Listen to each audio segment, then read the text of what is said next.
The 21-day quarantine for family and friends of the Liberian man who died from Ebola in Dallas is ending, and none are showing any signs of illness. Meanwhile, as Don Champion reports, the U.S. military will now help in the U.S. response to Ebola.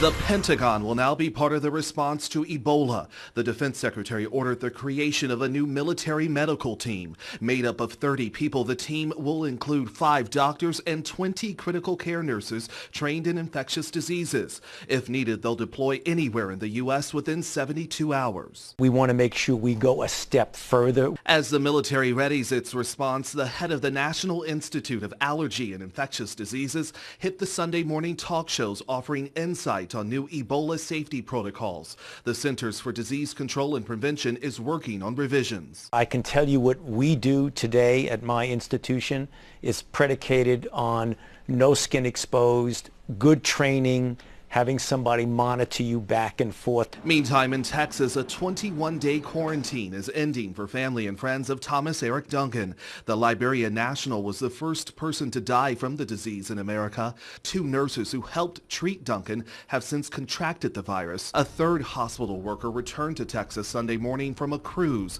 The worker self-quarantined herself during the trip. Fellow passengers say they weren't worried. It was just disappointment that the cruise was cut short for everyone. So far, the woman has tested negative for Ebola. Don Champion for CBS News, New York.